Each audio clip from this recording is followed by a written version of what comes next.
perbaikan. Dan untuk mengetahui perkembangan terkini gempa bumi di Sulawesi Utara, kita langsung terhubung dengan jurnalis Metro TV, ada Amanda Komaling di sana. Amanda, seperti apa situasi terkini siang ini? Apakah Anda memantau ada gempa susulan yang terjadi?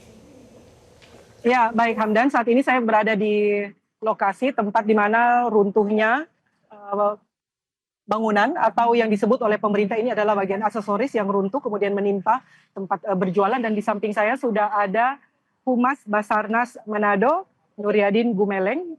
Pak Nuryadin, mungkin bisa dibagikan kepada pemirsa Sulawesi Utara sudah sejauh mana prosesnya, karena kita lihat ini kan berhenti sementara ya, karena proses evakuasi tadi saya lihat ada anggota TNI Polri, dari Basarnas juga sudah melakukan evakuasi puing-puing. Nah, ini akan seperti apa nanti, bagaimana lanjutnya? Oke, baik.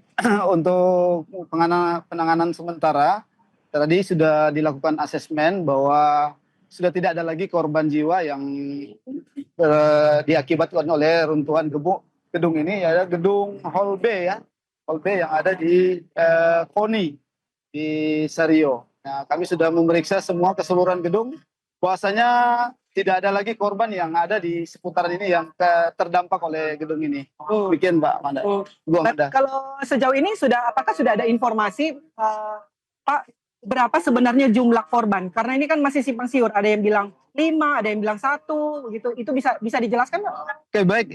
Data yang kami dapati untuk korban, yang pertama adalah korban yang meninggal, Ibu Desi Laihan, itu umur 70 tahun, itu sudah dibawa dievakuasi ke Rumah Sakit Bayangkara, dan kemudian ada rekan kerjanya, ada temannya dia, ya, cuman data namanya belum kami dapati. Dia mengalami luka cedera, informasi yang kami dapat di seputaran sini oleh teman-temannya. Kemudian ada juga satu orang yang lompat dari tempat kerjanya di studio itu yang kami dapati, tapi cuma mengalami cedera. Dia dibawa ke puskesmas. Dan satu yang terakhir, Bapak Tris Setiawan, dia tertusuk paku tadi, sudah sempat dirawat juga di puskesmas. Jadi jumlahnya ada 4 semua, 1 meninggal, 3 yang cedera ringan. Bikin. Oke, Pak Nuryadin, mungkin kita bisa lihat agak sedikit mendekat ya, posisi lokasi TKP di tempat ditemukannya korban. Oke, baik. Itu di sebelah mana ya tadi? Korban itu ada di sini, Bu Amanda, dia tertimpa di sini. Oke. Jadi dia lagi beraktivitas seperti biasa, lagi jalan bersama rekan-rekannya, dan informasi yang kami dapat dari saksi mata, dia lagi jalan di seputaran sini. Dan langsung sepersekian detik gedung itu setelah terjadi gempa langsung menimpa korban, terjadi runtuhan dari gedung ini. Dan dari saksi mata menyebut juga bahwa sangat cepat begitu. Sangat cepat, ya. Tidak dihitungan menit, hanya 1-2 detik gedung langsung ada yang runtuh dari aksesoris di atas itu dan menimpa korban. Korban diidentifikasi sudah meninggal dunia di sini. Tapi kalau kita lihat ini materialnya beton ini Pak ya? Iya, beton ini. Nah, ini nanti mau diangkat pakai tenaga manusia atau seperti apa? Tadi informasi yang kami dapat setelah di asesmen dari TNI dan Polri, kemudian juga ada dari Dinas PU, katanya akan menggerakkan alat berat ke sini untuk mengangkut atau membawa material-material yang ada di gedung ini. Jadi berarti nanti akan ada proses lanjutan evakuasi material yang runtuh di Iya, itu yang kami dapat info tadi, karena sudah disurvei sama Dinas PU tadi, Kementerian PU. Sementara untuk laporan dari kota kabupaten atau di wilayah kepulauan tidak ada korban ya? Ya, untuk di kepulauan, baik di Mitra, Minahasa, di pesisir pantai Bitung juga, memang ada beberapa masyarakat yang sudah melakukan evakuasi mandiri. Sampai saat ini sudah ada juga di daerah Mitra, di Belang itu, ada juga sudah melakukan evakuasi mandiri. Gitu.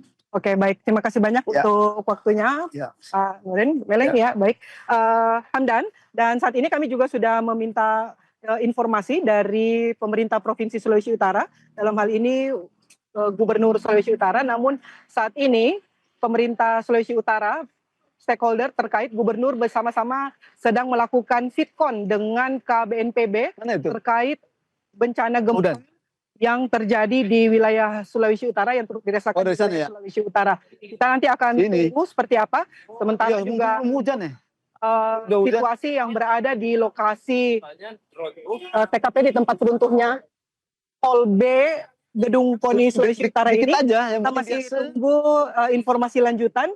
Mana dia? Yang paling terutama di sini adalah bagaimana proses evakuasi korban terlebih dahulu, karena Hamdan, beberapa waktu yang lalu juga pernah terjadi gempa di Sulawesi Utara dan Ada apa kan TKP-nya DP nama juga tuh korban? yang runtuh juga.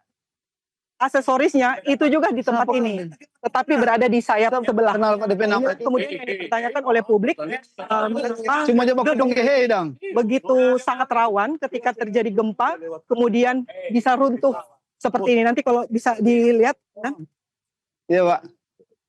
Sudah dibawa kemana Pak? Sudah ya?